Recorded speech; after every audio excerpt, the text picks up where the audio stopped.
rock, Brett? I saw you adjust the camera. Yeah. Okay. All right, cool, man.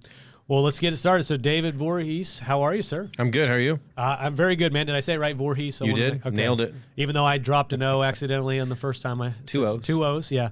Now, is it Jason Voorhees? Yeah, okay. I know I've heard of Voorhees before. So, how often do you get that? Like literally every time? When I was younger, it was a big thing, and then there was a lull. But I get it a lot at TSA. TSA. Like, is your brother a psychopathic killer? And I'm like, well, have he's you not ever my said brother. yes? No, because I'm afraid that The TSA is like the bad. They won't let me on the airplane. Yeah. But the fact that you have somebody named who is a horror movie after is flattering, but also terrifying at 7 years old when you saw that for the first time, freaked you out a little bit. Well, if it's any consolation, one of my buddies I played soccer with in college is Mike Myers. Okay. So like he gets it. Yeah, he gets it a lot as well. So David Voorhees, obviously true captive, in from Kansas City, but you made a stop out east before you came to Dallas. So everything logistics, Charleston, yeah. Everything Beautiful. Okay? It was a wonderful time. They said it was cold. It was 65. Today here it's 40. Yep. So definitely a little bit of a cool down, but a beautiful place. My brother lives there. His 2 kids, his family. Awesome opportunity. Met with a group there. So it was a nice, quick, impromptu trip. Are you spending quite a bit of time on planes these days, or are you getting back to traveling a lot? I have been on planes more often, and it's good to get to meet with a group in person. I also think, from where we came from, a lot of times when you have someone come visit, there's prep time. You've got to get ready, and it disrupts you from doing your business. So Zoom has been helpful to stay out of people's hair. Like you got 1 hour, defined time. Let's move on to the next. But it's good to get in front of people, call it kneecap to kneecap, just being able to see them. They can see intentionality on your face. So we've been on planes more. Yeah, I love it, man. I've missed it. I think I've mentioned this a couple of times. You adapt to Zoom. Like you said, hey, it's really easy to get people on Zoom. You might have 5 or 6 Zooms in a day, and that's amazing. And they're everywhere across the country, so it's hyper efficient. But the element of the human experience, kneecap to kneecap, knee to knee, however you want to say it, being in the room with the person, and when you're telling them a story, you can gauge, well, are you following me? Are you tracking? You pick up on their body language, those sorts of things.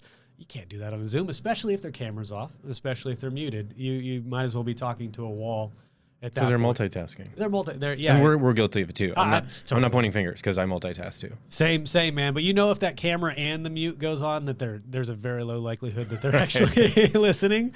But I don't call people out. But so anyway, Rachel, actually, I think was the one, Rachel Strauss at EHIM was the one that connected us. Very, very grateful for her. Thank you, Rachel, for doing this. Yes. But you and I had a chance to have some lunch beforehand, but this is the first chance that we've had to meet each other. So why don't we start there?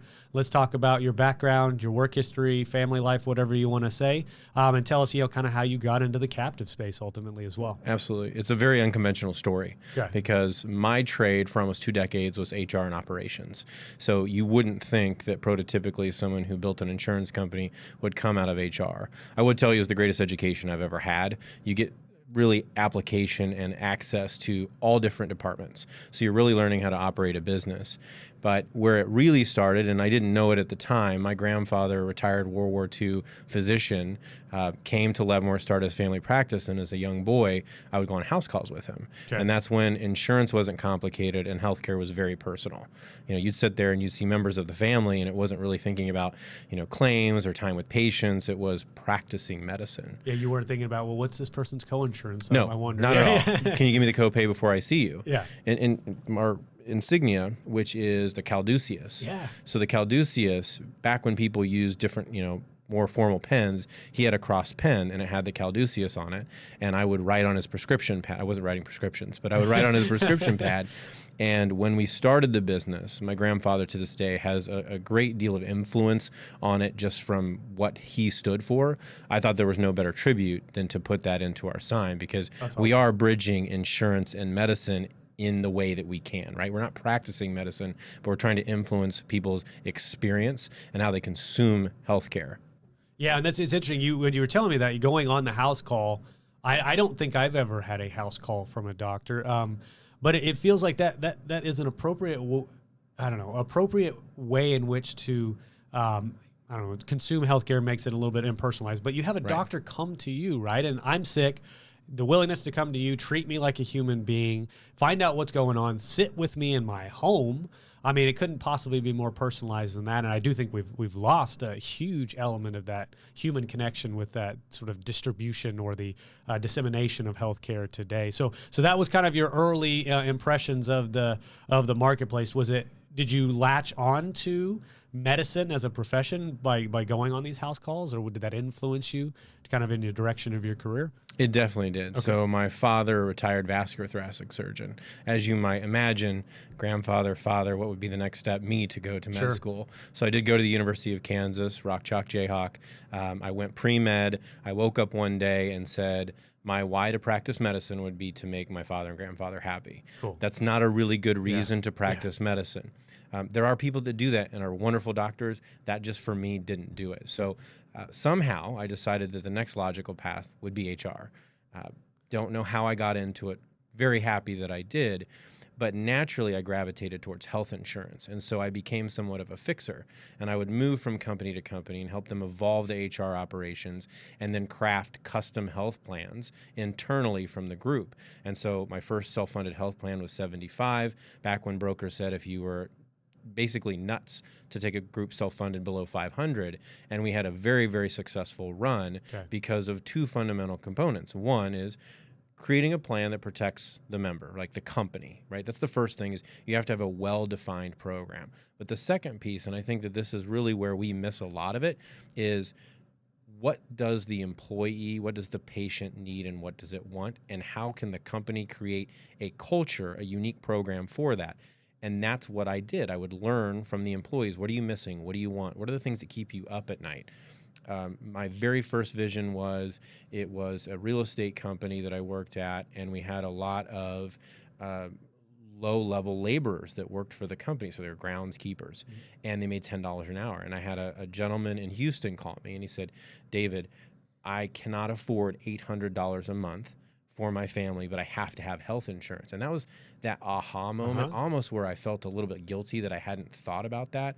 And so then what we did is we created bands for insurance cost based on the price or the wage that earner had. Yeah.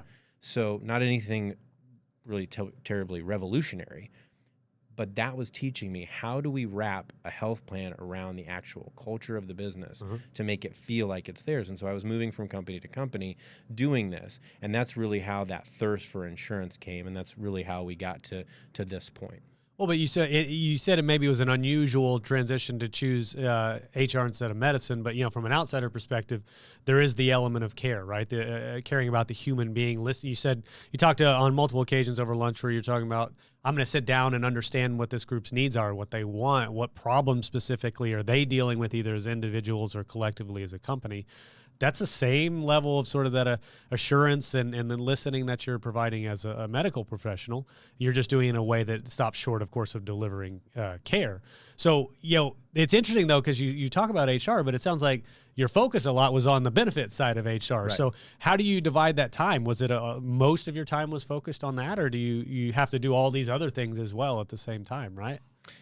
Working in HR, you had the benefit of working with brokers. And so the brokers do help you with a lot of the blocking and tackling. So the good ones can take things off your plate, right? The good ones can help you with different options, kind of walk you through, be a sounding board. Traditionally HR, they're not as sophisticated as it relates to health benefit plans, and they've got way more on their plate. Oh, yeah. I just happen to be an insurance nerd, so I was unique in the sense where I wanted to do that. They would spreadsheet a plan, and I'd say, just give me the spreadsheet, and I'm going to play with all this stuff. I'll give it back to you when it's ready to go. That's unconventional. That doesn't happen often. So I would tell you that the majority of my time was spent with the people. The majority of time was with the business leaders trying to figure out, how can we move the business forward? Yeah. But when I'm talking to the CFO or the CEO that I served, is what's our number 2 budget item line behind labor? It's healthcare. Yeah. And so what are we doing beyond just trying to find the lowest price to try to help create a better experience for our employees, but also create cost savings for the company? So you spend time for that, because money, you're always talking about it. You're in your departmental meetings and you're looking at how the company's running, what's the EBITDA of the business. If you're looking at a transaction, how does healthcare impact that transaction? That's one of the fun things to talk about with people in a private equity world is, If you can save $100,000 in healthcare. So for example, we come in, we'll save you $100,000. If it's a 10 times multiple that business is going to get, you just created $1 million of institutional value. Yep. And so it's talking to different people in different ways so they can understand, like, what are we doing to make this better? Yep. And so interesting though, you 20 years or so in the HR business, and obviously you're working your way through different companies. I mean, what is director of HR ultimately? What was your role, or head of HR? VP of HR, head of HR, manager of HR. Yeah. You kind of the same thing, but then the captive, which is what we'll talk today. Like, how do you go from an HR to a captive? I mean, am I skipping too far ahead in the story, or no? Just seems like a very, very I don't want to say odd transition, but a unique transition. So how does that come about? So if you rewind probably closer to 9 years ago now, as the head of HR, I was pitched by a captive. Okay. And I love the concept. I mean, the idea of creating more leverage in the market by banding together to create efficiency is awesome. I consider myself an efficiency addict. So great. But two things. One, funny enough, I'm from Kansas. We still have co-ops in my hometown. And I called the captive co-op, and you would have thought I had insulted somebody to their core. I won't tell you who they were, but you thought I would kick their cat. I was like, but it's a co-op, right? You're putting people together to create efficiency. Yeah, you're a co-op. No, we're not a co-op. Okay, but you're a co-op. So the second piece was the collateral hurdle. And when you participate in most captives, not all captives have collateral hurdles, because not all captives return dividend that's basically unused premium. But for the ones that do return unused premium, you have to collateralize the program. And we got to that point where they said, hey, to participate in this program, you have to contribute X amount of dollars. And we had the cash to do it. But fundamentally, I had a problem with having to collateralize a program that was at the betterment of our company. And so I had said, no, thank you. We stayed self-funded and kept moving along. But then you fast forward, I had an offer to work for a private equity group that wanted me to manage their benefits for about 20 portfolio companies. And right around that time, I had my flux capacitor moment. I didn't fall off the toilet. I didn't hit my head. Much less interesting. It was a ham sandwich. But I thought to myself, man, if we can make a dent, if we can create like this program where we can help these other companies like ours, we're going to make a difference. We're going to be able to band together and bridge together all these people to create one simple foundation, is helping the group decode and really create efficiency in healthcare. Will you do it? And what's the best vehicle to do that in? Is a captive. Okay. Because you're basically creating a vehicle where the insurance transactions live. And that is where the idea of the captive started, is we can build a better experience for insurance. The captive can be the vehicle. And then off we went. Well, so you were on the receiving end, right? Learning about captives, maybe trying to deploy it within one of the firms you worked at. How do you go from being the guy that's now running it, or having to be educated on it, having to go out and teach others how to, what's the learning curve there for you to be able to build a company around that idea? It's not so different than running a company. Operating in the businesses that I did, I was given a great deal of opportunity to learn things that traditionally HR isn't given the chance to do that. And I would encourage a lot of companies to look at their HR professionals and look at what else they're able to do, because there's probably nobody that knows the business better than your HR team. I'm biased, I'll give you that. But at the same time, what department has intimate knowledge of every other department's business operations and their people operations? So learning how to operate a business was critical. So running a captive is not dissimilar from running a business. The difference is you have a very, I wouldn't say volatile, but you have an unpredictable commodity, and that unpredictable commodity is risk. So you get a lot of people in this industry to try to say they can predict health. The answer is nobody can predict health. We can get better at being insightful, but you can't predict health, because if anybody could predict health, they'd put everybody else out of business. Yep. Blue Cross would have done it a long time ago. Aetna, Cigna, United, they would have done it a long time ago. You can't predict health.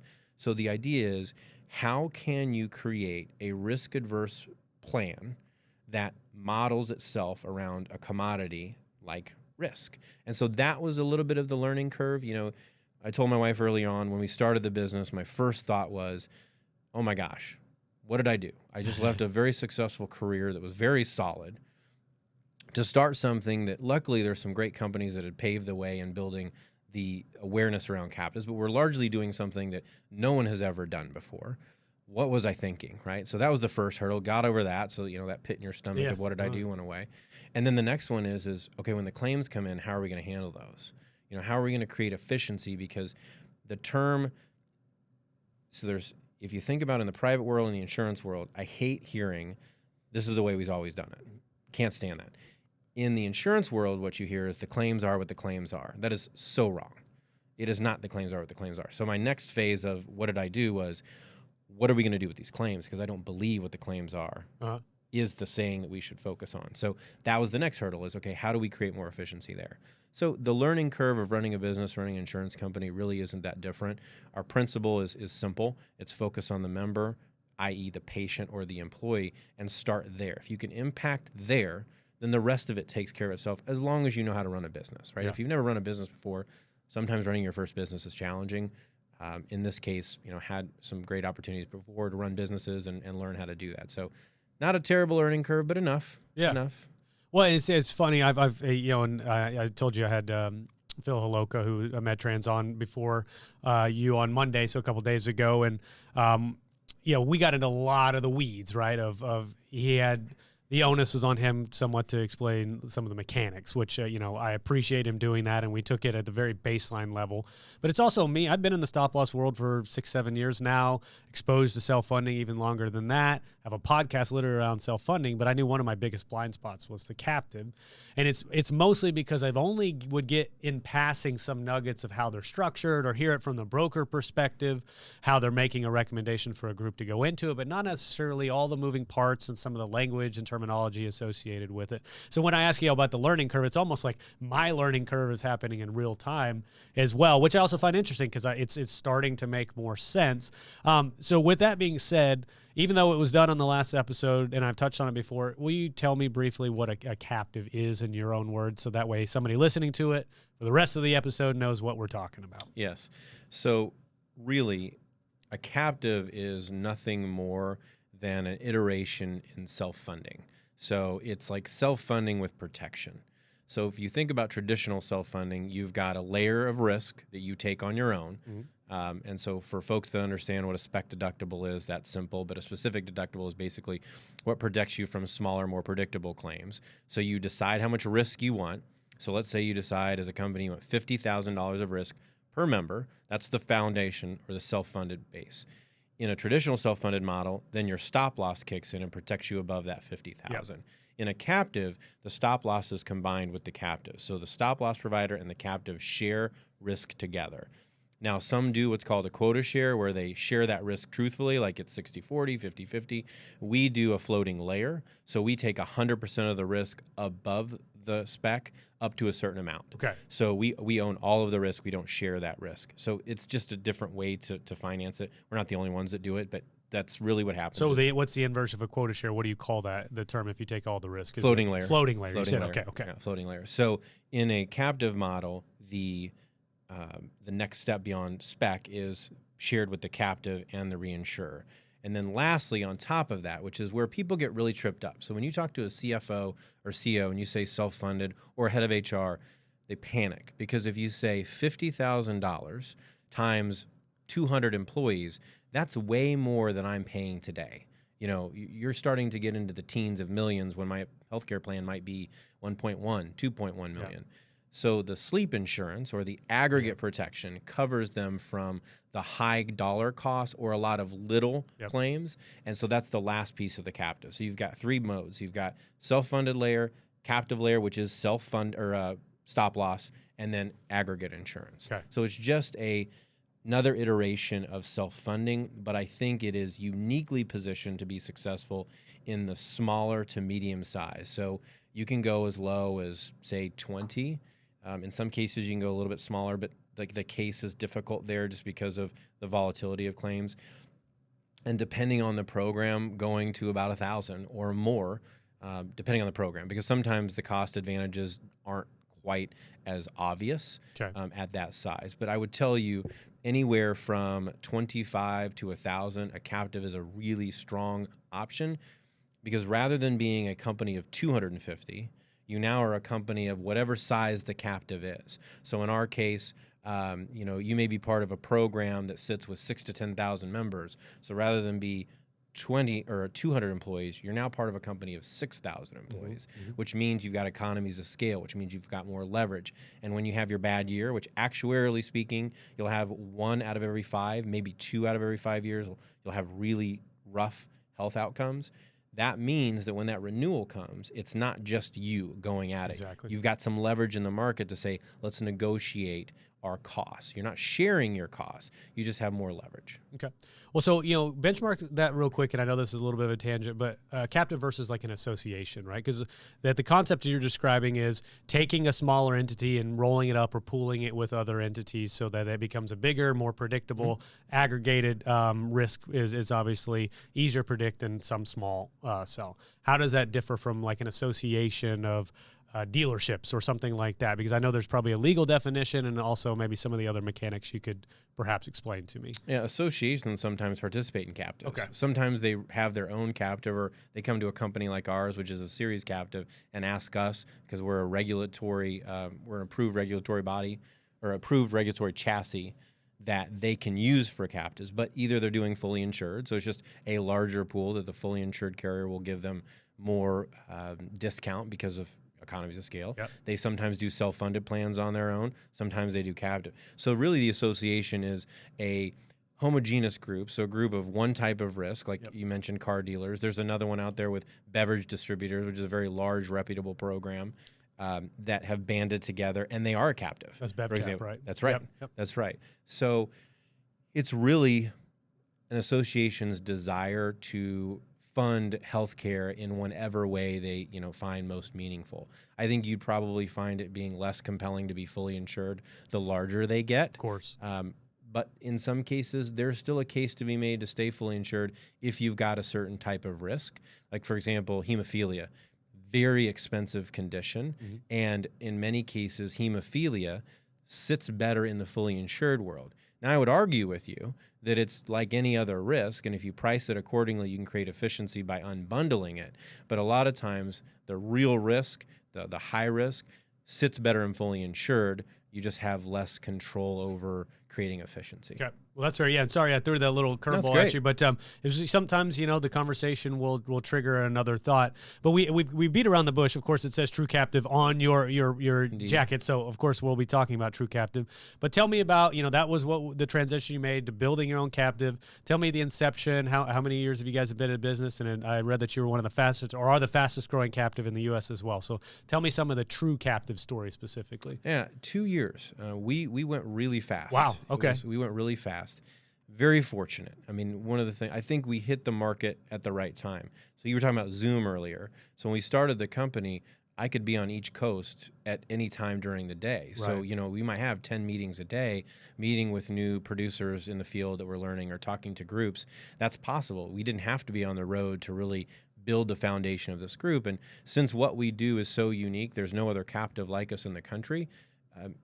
One broker might hear about it, another group might hear about it, and then they start telling other people. So it grew very, very fast. Okay. So that's really how it started. And, there was a journey of educating the Department of Insurance on what we were trying to do, because what we did was unique. There wasn't anybody that did it the way we did it. So we were very fortunate. One of the companies that I worked for prior to starting True Captive, we were very fortunate, had a wonderful ride, and went through a transaction, and we were able to sell for a fair amount of money. Okay. And we took our investment, so 3 partners, me and my 2 partners, invested our own money in our program. Okay. So when we went to the Department of Insurance, we didn't need groups to put in collateral to be able to play the game. Yeah. Because you have to be able to have enough collateral, enough cash to pay claims when they come in. So we didn't need anybody else's money to pay those claims. We were able to say, look, we can stand on our own legs. It's not private equity money. It's not bank money. It's our money. Okay. And we basically said, look, we are going to guarantee the performance of this. And if we don't, it's like any other investment. It'll go good or it'll go bad. Yep. So after we were able to get to that regulatory hurdle, which how long did that take? I mean, I'm assuming the Department of License or Insurance didn't act really fast. No, right? They went faster than I thought they would. Okay. I would tell you it probably took, maybe a year. Okay. Maybe a year to get that done. We were able to move through some things quickly, and then there were other things where they have to examine it, and I'm very thankful that they did. we are domiciled in the United States. There are some captives that are domiciled offshore, and there's pros and cons to that. It was just very important for us to be domiciled in the United States. And, it creates more of a regulatory burden. And I'm thankful for that, because when you're thinking about an insurance plan, you don't want to think about, is there some regulatory issue that I'm going to expose my company to by participating in this? Yes. And so we are highly regulated. I mean, we work in Delaware. Delaware does a phenomenal job of partnering with us. We have to submit reports every quarter and every year, and they examine where the money goes, and we can't send money out before they bless it, which is great because it keeps everybody focused on being highly, I'm trying to think of the word. Ethical or scrupulous or something. Yeah, ethical is true, but we are regulated in the sense of, there's an audit trail, and we're accountable to the audit trail because Delaware's asking us about it. So, we went really fast there, and then the next step was starting to try to educate the market on it, because captives really aren't as complicated as we make it to seem. But if you've got somebody that's not familiar with self-funding, imagine then trying to add a captive into it. Yeah. So then it was, how do we educate what we're doing? Because what we are doing that is so unique is we're the only insurance company in the country, whether it be a fully insured carrier, a self-funded carrier, a captive, we're the only insurance company in the country that invests our own money in each one of our members' plans. Okay. So we talk about it a lot. Trust is a watered down word in almost any industry, but insurance in general. It's trust me. But we've created this synergy that says, hey, group, we are aligned with you, not only in the focus of helping you build a better experience for your employees, right? How do I build a better culture? How do I attract more employees? How do I retain more employees? How do I create healthier lives for our employees? But also fundamentally, we're financially aligned, because when you run well, our investment is protected. Conversely, if you run poorly, our investment is now at stake. Yeah. And we are in a risk game. We're not trying to beat out risk completely, because you can't. People get sick. It happens. Thankfully, we have a program that we try to make sure that the main focus for that member is focusing on their health versus how they're going to finance their health care. Okay. Yeah, it's interesting too. I talked to Phil the other day about the collateral being somewhat of the, that's your membership fee, or that's the skin in the game for the employer level. But you guys have taken that notion to a second step, is like, hey, our own skin is in the game with you, which, for what it's worth, I'm sure that does foster an element of credibility and trust because of that, because you don't want to lose money. I mean, let's be honest, right? We can do something very well that makes a impact on this industry, but you still have to make money. Right. It's not a business if you don't make money. Correct. So if you're putting your own money at stake, the assumption is you're betting with them, and if everything goes well, you're benefiting from that. If everything doesn't go well, then obviously, there's a detriment to that, just like the employers who are trusting you to enter into this program. So I appreciate that level of transparency, as well as the alignment of those interests. I think there's a lot of concern historically, especially on the broker side, where there's misalignment of incentives with the way they get paid and the outcomes of their employer. So it's just refreshing every time I sit down with somebody that you, at least on the surface, right? And I haven't done all my audit and due diligence of what you're telling me, but I have to, there's an element of trust of us talking to each other. That at least it's refreshing to hear that alignment is in place. And I think maybe that does speak to why it's easier to get over that initial hump with folks that aren't as well versed in the language of this, to trust you to take a leap of faith to move their finance mechanism from fully insured to captives or whatever it may be. So kudos to you for that, man. So tell me about kind of I think we were going to talk about the spreadsheeting element, which I know I shared with you in the plan site world with RFP technology, right? People sometimes cringe at what they believe is a spreadsheet, especially on the carrier and vendor side. Nobody wants to be spreadsheeted, but they all know they're spreadsheeted. Right. And our notion is, well, at least you know what you look like. At least you control that within the structure of what we built. But the captive takes that to a further degree that, is harder and harder to solve for. So tell me about your perspective on the spreadsheeting of a captive. And there's a follow-up to that question I want to ask, but just let's start there on spreadsheeting. Well, first of all, I would agree with any other captive out there that says you can't spreadsheet a captive program. We're all into that together. I'd also take it a step further and say a self-funded plan or a fully insured plan shouldn't be spreadsheeted either, but it's how the market consumes insurance. Yeah. Because what we do is we put all the numbers together, and you set it in front of me 10 years ago running HR, and I'm going to look at two things. One, I'm going to look for the lowest cost. And then I'm going to look at the delta between my incumbent carrier and the lowest cost and say, is the disruption of moving carriers worth whatever the difference is? Yep. And if the answer is yes, then we're moving carriers. If the answer is no, we're staying with the incumbent and paying our increase. So I would argue that really any program shouldn't be spreadsheeted, but it's how the market does it. Yeah. And there's different ways to do it, right? Like you can be more efficient and create more insight. I think you talk about that with PlanSight is you're creating a different way for people to see things. Yes. You're trying to give them more information so they can make a more informed decision because data is very, very powerful. But I think really it's taking a step further, and it's something that I love. I love disagreements. I love getting into spirited debates. I think that is really healthy when you have a common goal. If our common goal, for example, is creating a better insurance experience, then we should have disagreements and then have an agreement to say we're going to come with a better outcome together by having those disagreements. Okay. When you think about spreadsheeting a plan, wonderful. But the more important focal point is what does that group need? Not every group's answer is a cheaper plan. Mm-hmm. Maybe that group says we're losing or hemorrhaging talent because our insurance plan is not competitive. Yeah. So the first thought would be well, let's make it cheaper. So how do you make insurance cheaper? It's actually very simple. Dilute the plan. Yeah, exactly. Increase the deductible, and now we make it cheaper. Is that going to keep people? No. You've basically made the plan less rich. You've made it cheaper, but you've made the plan less rich. So I can go to another employer that they perceive values the employee more because they spend more on benefits, which I would tell you is not really the case because think about it. As an employer, it's your number 2 budget line. Sometimes financially, you can't contribute 100% of the premium. There are some wonderful companies out there that pay 100%. They subsidize it, and that's great. That doesn't necessarily mean that employer cares more about their people than somebody doesn't. Yeah. Financially, it just might not be feasible. So you have to understand what's the why behind that employer and what do they need? Do they need a retention mechanism? Do they need a recruiting mechanism? Is it something where they have a lot of long-term tenured employees that need a very rich plan? Are they trying to create more healthy outcomes? What is the why behind it? You can't get the why from a spreadsheet. 100%. I agree completely, right? And that's the realm I exist in. And our notion is, can you take the fact that there's a mandate that a spreadsheet is kind of how we make these decisions, right, make it more dynamic, bring it into the 21st century, understand that we're not going to move away from that anytime soon, but could we make it better within the constraints that we're given? And that's the purpose. But I've also been on the other side of that where as a rep, I'm releasing a stop loss proposal that's 10, 12, 15 pages in a PDF. Really, the main things they need to see are on one page. Then you have 11 pages of fine print that the broker is required to go through. And then I'm sure you probably have this appreciation working with brokers.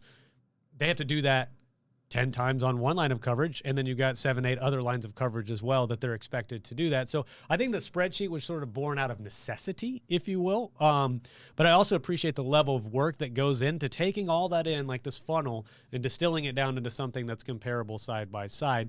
The captive, though, being that outlier that really just doesn't fit into a bucket no matter kind of how hard you try. I think, when there's a will, there's a way, and we could figure it out. But so if you're moving away from necessarily the spreadsheeting idea and distilling it down into something that's more quantifiable comparatively, you're focusing on what are we getting out of it? What are the employees wanting? What is an employer? What are our goals? So how do you use the captive as a way to attack that part of it, right? Because you have CFO hat, you have HR hat. HR is where you sat, where you're trying to listen to the members and, retention, quality of life, things like that. And the CFO is going, all right, well, how much is it going to cost? Right. How do you use the captive to satisfy both of those people? Yeah, and I want to touch quickly back on the spreadsheet component because I always love to play devil's advocate. That's what true HR is. Some people say we talk out of both sides of our mouth, and the answer is we should because we need to consider all options and then create the best possible path.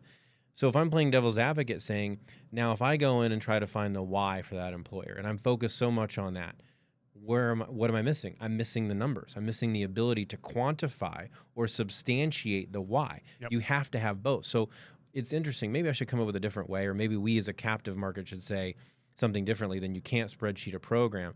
I think maybe we should evolve it to say it's impossible to spreadsheet the program by itself. Okay. You need to combine it with explanation and consultation. Yep. Now, I'm sure there's a better way to do it with less words. I like words, so I use a lot of them.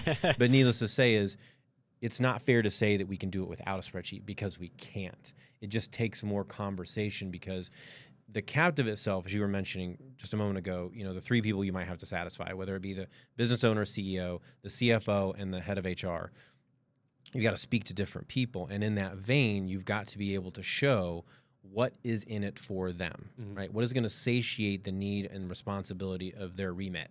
What does that CEO's ultimate responsibility is? What is the CFO's responsibility? What's the HR? And you got to be able to articulate that in some meaningful fashion, which partially, does the CFO all the time care about the touchy-feely? No. Their job is to make sure the fiscal and financial health of that company is appropriate. How do they do that? Through reporting. What do reports look most often like? A spreadsheet. Yep.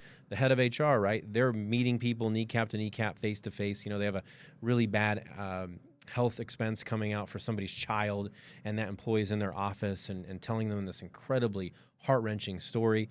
Does a spreadsheet live in that meeting? No.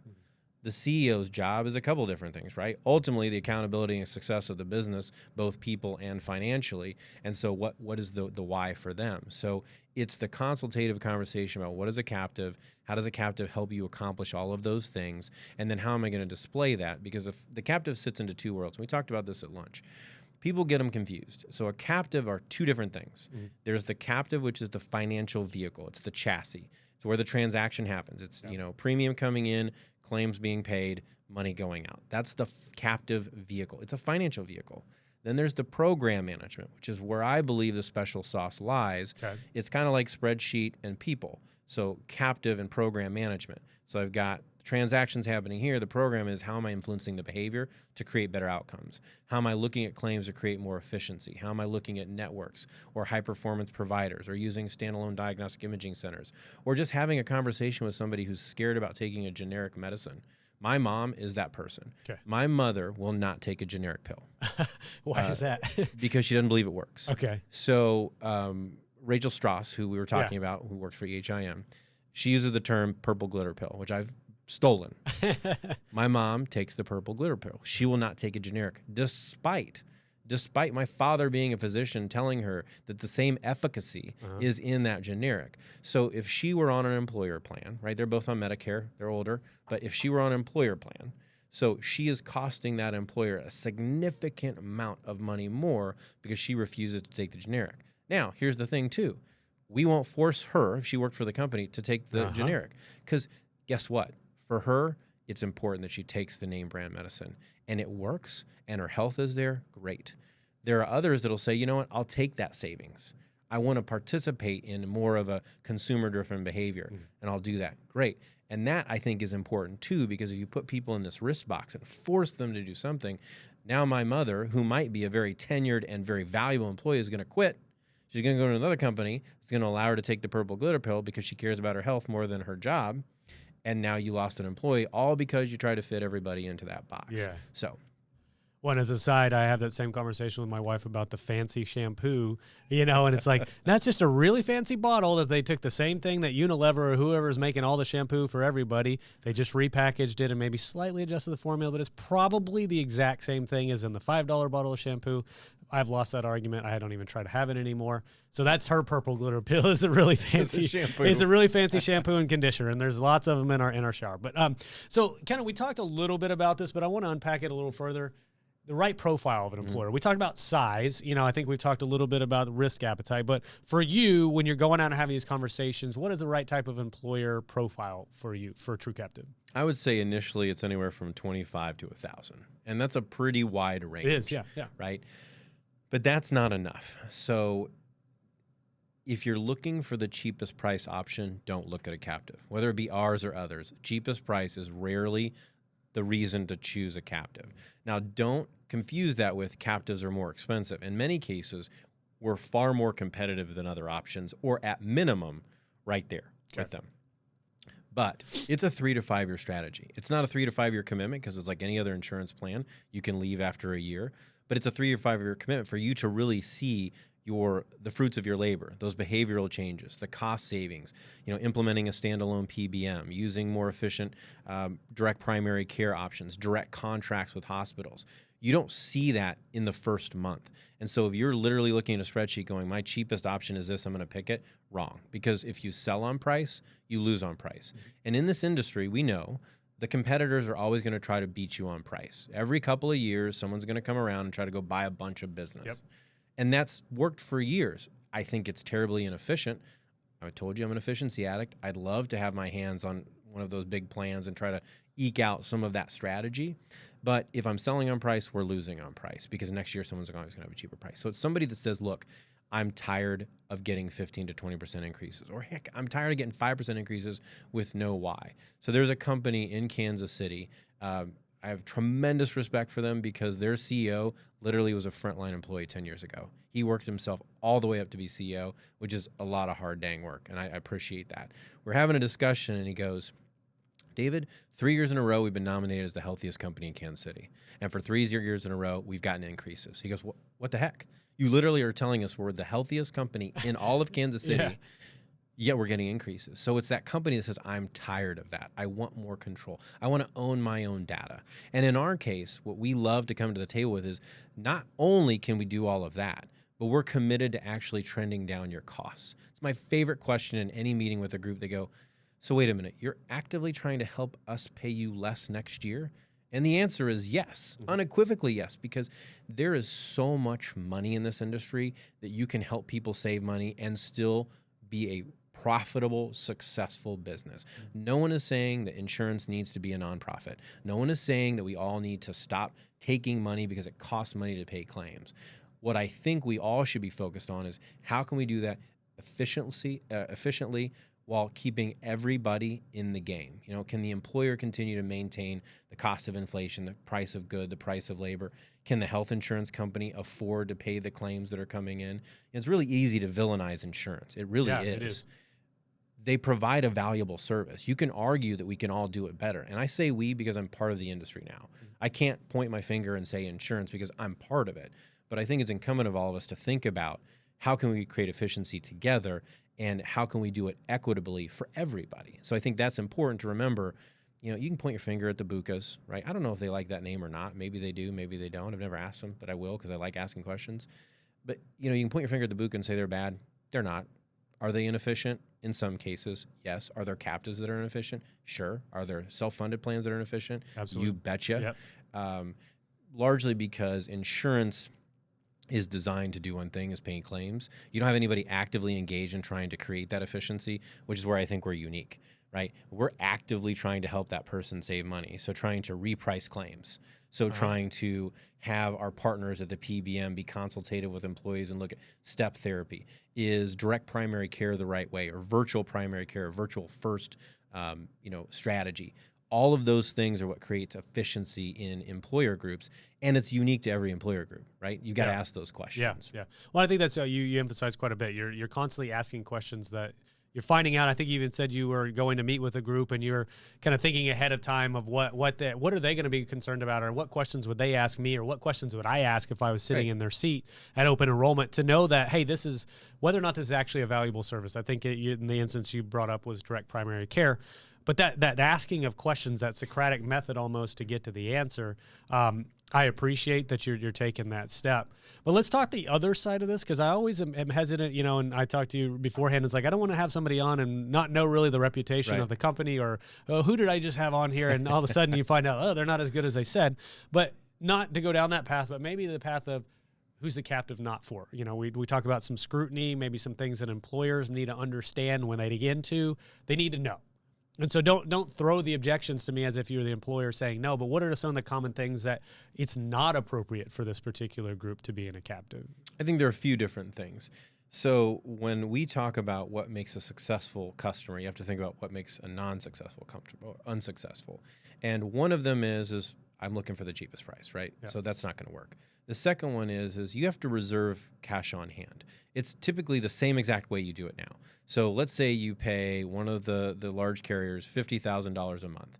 You move to self-funding, you still have that $50,000 liability. You just put it in your bank account. Yep. And then you pay claims when they come in real time, and you pay admin when it comes every month, which is fixed.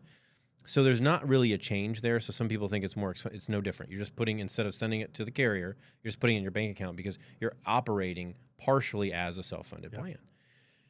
If you are incapable of leaving that money there or keeping your hand out of the cookie jar, don't do it. Okay. Because if you spend that money, and we've had people that have done that in the past, not with us, but if you do it in the past, you're terrified of self-funding because you've been burned. So I take, let's say we have a CapEx, a real estate CapEx. We're redoing our office. I have $500,000 in my claims fund. Well, we're running well. So I'm going to take $250,000 out of my claims fund and I'm going to put it in CapEx. Yeah. Awesome. Next month you have triplet premies. Yep. Claim comes in. You now don't have the money. Now it's a budget item. Now it's a liability. Now it's an issue for the business. If you would have just left that money in there and financed your rehab elsewhere as you otherwise would have, you'd have been fine. So if it's somebody that can't leave that money alone, that's another thing.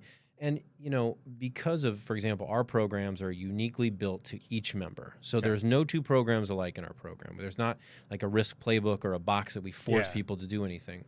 But if it's somebody that absolutely doesn't want to make any changes, like I don't want to participate in any type of healthcare consumerism, I would argue that a self-funded or captive plan is not the right fit for you.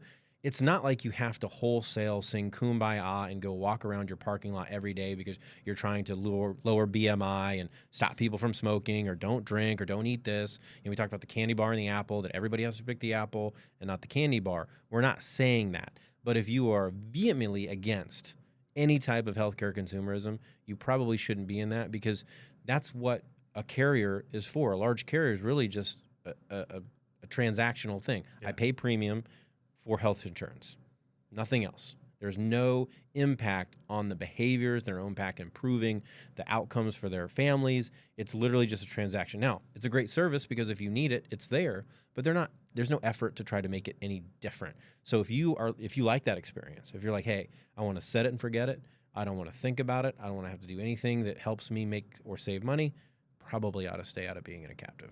Well, so can we touch on the behavior aspect? Because that's the one that, even though over lunch we had this discussion as well, is how do you impact, like what are you seeing is actually successful to alter behavior for the good, right? I mean, you can alter behavior one way or another if you have enough force behind it. But so altering behavior, incentivizing the right types of behavior, healthy behaviors that impact the overall risk pool. I mean, how are you getting down to the level to actually change some of that at the actual employee level? It's just asking the question. Yeah. It's really asking the question. It's simple.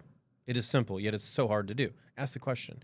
And usually the heads of HR, your HR team, or anyone's involved in the human capital of a business probably has a pretty good pulse on this. They also can do a survey. So the group I was meeting in Charleston, I said, hey, my guilty pleasure is open enrollment meetings. Don't ask me why.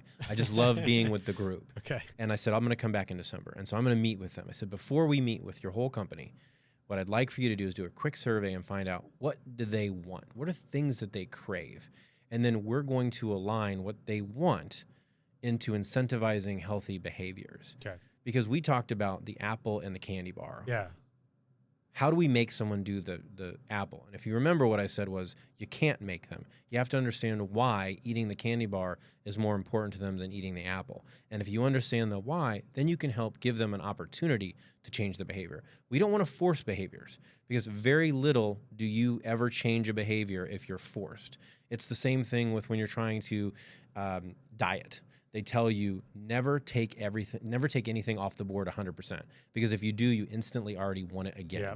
So it's how do I help you understand what's in it for you? And then can we help give you the tools to do that? And if you want to take those tools, we encourage you to, we're here for you. If you don't, we're not turning our back on you. We're not turning a blind eye on you. Maybe it's not the right time for you to eat the apple. Maybe it's an incredibly stressful time and you want to eat that dang candy bar. And that candy bar is going to give you some relief. Wonderful. It's understanding the why that somebody makes that decision. And then how can you wrap a program around that? So each program, it's that conversation. It's what's important to you guys. What are you missing? What do you want to know? And oftentimes when they're coming from the fully insured world, they don't know. I don't have any data. What do you mean? I mean, do I have a lot of diabetics? Do I have a lot of hypertension? Have we had a lot of babies? I mean, what's going on? I don't know, yeah. Yeah. And that, if there's anything that I would poke at the fully insured carriers, and I would tell them to their face, is release the data. I understand why you do that. Strategically, it's very smart, right? You are essentially creating an opportunity, a competitive moat. Let's use that example. Mr. Warren Buffett, a competitive moat. You've created a competitive moat around your customers. But what if people stayed with you because you did such a great job? we don't have a competitive mode. Our competitive mode is our service. So if we do a great job, you'll want to stay with us. If we don't, you'll leave. Yep. And shame on us for not doing a great job, and we deserve to lose a customer. So if there's anything that I would poke at the fully insured carriers, because I do believe that they provide a valuable service, is let the data go. Because the members don't know what to do. And think about this. If they gave the members the data, the members could make healthier choices. What happens to their risk? It gets better. Mm-hmm. It helps the fully insured carriers. They're able to give more money back to whomever they serve, whether it be a shareholder, whether it be a membership group, if they're a level funded carrier. It's the important part of letting someone make healthy choices. You can't make healthy choices without data. You can ask the why, but you have no data to reflect, is the behavior changing? Is anything happening to my plan that's reinforcing the reason why I chose to eat the apple versus the Well, do you think, where's the line then in your perspective for the employer? What the employer should and should not be doing in order to steer behavior? Because we have, a society built on idea of autonomy, self-autonomy, and individualism, and it's my body, my choice. I'm choosing to do these things. Where does the employer's line get drawn where they shouldn't venture into that space? I mean, I obviously there's different opinions. There's no right or wrong answer. But as somebody, and I told you some of my background, as somebody that wants to get down to the member level, right, and hopefully alter behavior for that individual to improve their lives, but also the overall outcome or the risk pool itself within that employership. Where's that line drawn? If the employer just, this is my employee, and they come here and they do their job and they work, I have to steer clear of telling them how to live their lives. So how do you toe that line, which is a pretty tenuous line to toe? I think I need to make a bumper sticker. It's what is their why? Okay. And never force it. Okay. So you think as long as you get to the root of what's driving their behavior, consciously or subconsciously, as long as you get to the root of that, then you have a good starting point. If your why is to save money, be open and honest about that why. And is the why because you need to afford to run the business? People will understand that. If the business isn't making money, it's hard to pay your employees. Sure. Okay, so we're trying to create cost efficiency so we can continue to subsidize your health insurance and keep as many employees on. I mean, we went through very rough times with the COVID pandemic in terms of businesses being able to retain employees. Like early on in those first few months, furloughs, layoffs, and people were losing their jobs. Why? Because the business wasn't taking in money. So that's a basic economic principle. If the why is saving money and it's purely, I need to make sure that we can afford to give you this benefit or we're going to have to lose people, people understand that. So if your why is, I want to save money so I can buy a new car, that's a problem. Okay. I would hope that most people will revolt against a CEO that said, I want a new car, and that's why we're trying to save money. Yeah. And I don't think there are a lot of CEOs out there like that. I generally like to believe that most people care about the people that are their, responsibility. Too. So I use a ridiculous example. I don't want to villainize people out there trying to buy a new car. But at the same time, if you say, look, we want to make this effort because we want you to live a healthier life. That's our why. And if you want to participate, great. If you don't, fine. But somebody's going to participate, and they're going to be far more credible than I am telling you to do it, and you're going to listen to them, and you're going to be influenced, and you're going to try to participate in that healthy behavior.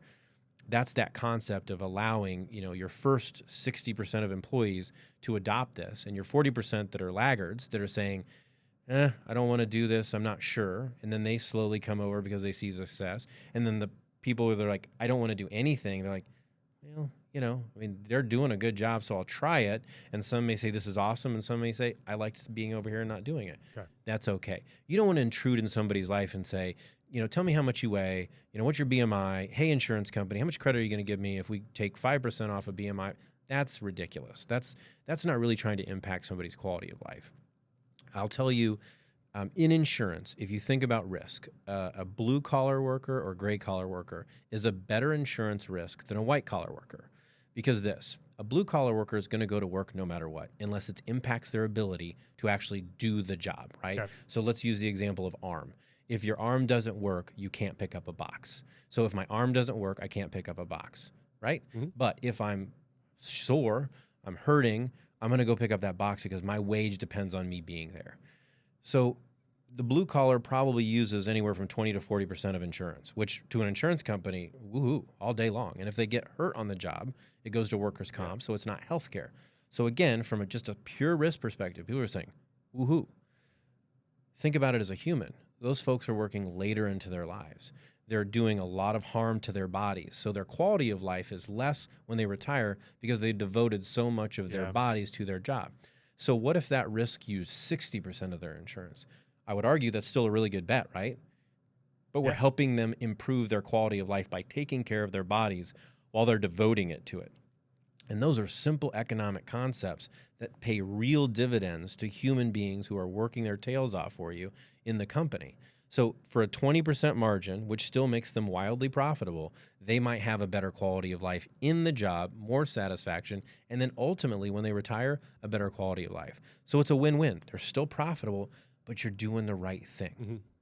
And that's a good marriage, right? I mean, like, there's nobody saying that you have to, if you're doing the right thing, you somehow have to be a nonprofit, right? Or if you are making money, that means somehow you're incentivized to cheat or take advantage of. I don't think those things are mutually exclusive. Agreed. And I'm glad to hear that that's the approach you're taking. So a couple more mechanical issues, and I think we're getting up on the hour and got to get you to the airport.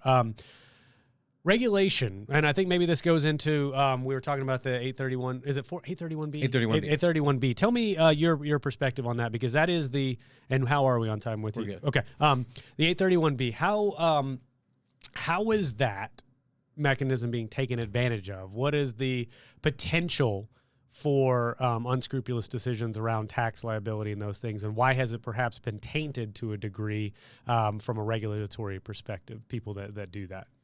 I think the difference is like, for example, for a healthcare medical stop loss captive, we have one line of risk, which is healthcare. And so that's our business. In an 831B, they have multiple lines of insurance. And people use that for a variety of different reasons. And some are more credible than others. And anytime, look, any person would tell you they would rather pay less tax if it's legal. Sure. I don't think there's a single person on this planet that's going to go, I love paying more tax, even if I don't have to. So there's nothing wrong by saying I don't want to pay less tax if I don't have to.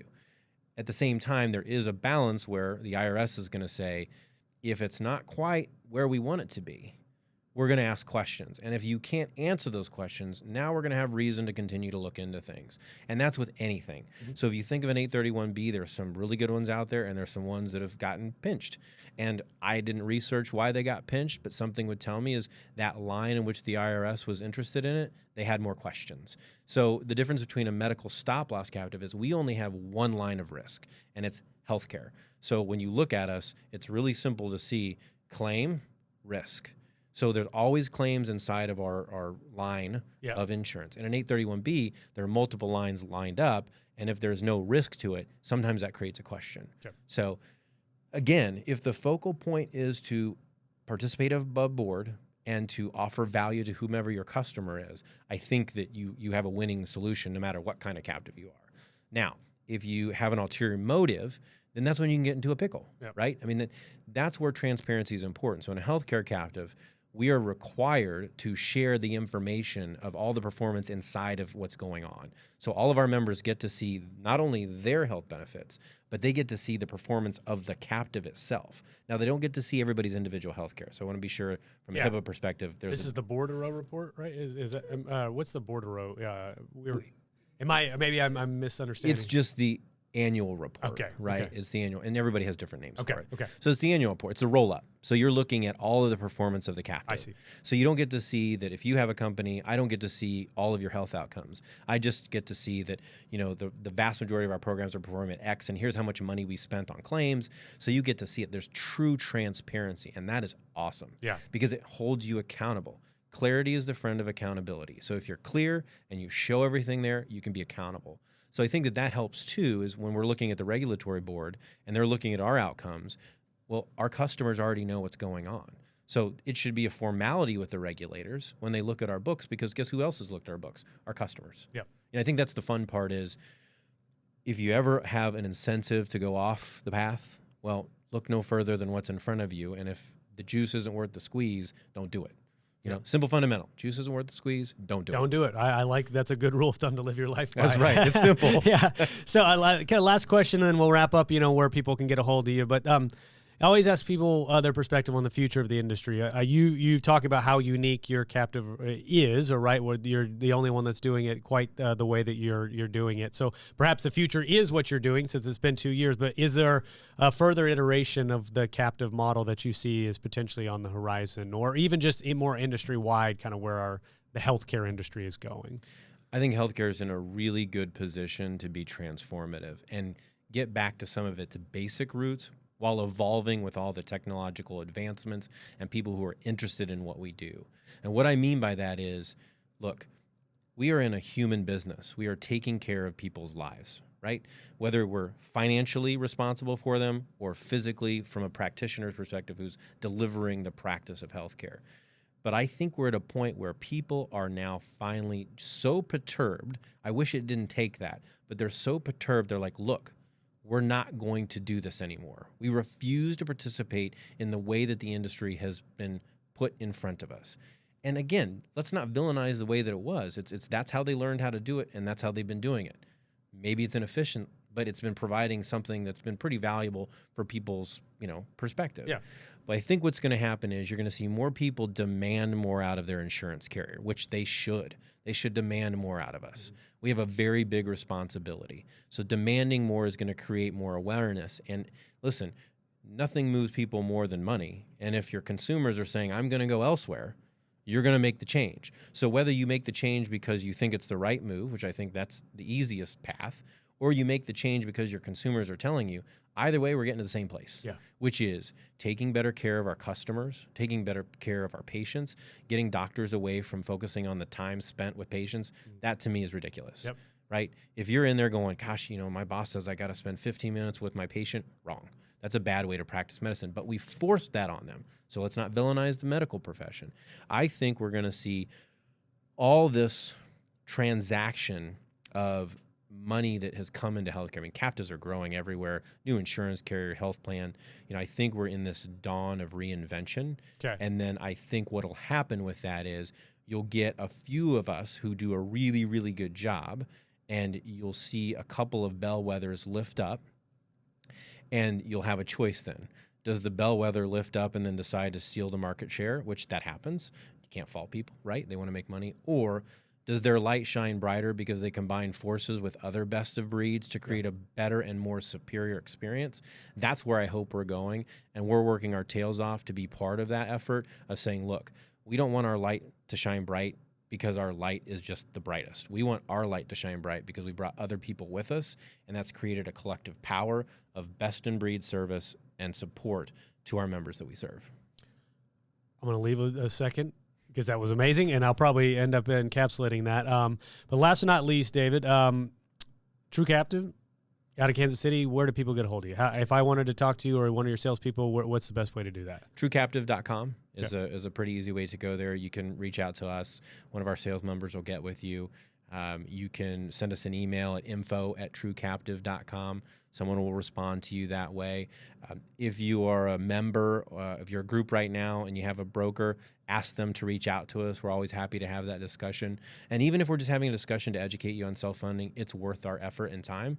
So you can get through your broker, truecaptive.com, or send us an email at info@truecaptive.com. Or if you want to be old-fashioned and pick up the phone, 913-370-7123. Awesome. I love that. I think you're the first person that gave out a phone number on here. So, some people probably do still pick up the phone. Let's do it. So I feel like it should be repeated like 7 times too, like you're on a radio show or something. But anyway, so David, really appreciate your time, man. Thank you for coordinating this with your travel schedule. It was nice to get to spend a couple hours with you over lunch as well. And I think what you're doing, at least from my perspective, is pretty unique and pretty interesting. And so I wish you best of luck and help, maybe you'll lift the tide for everybody else as well. So talk to you soon, man. And hopefully one of these days we'll have you on again. My pleasure. Thank you. All right, Dave. See you.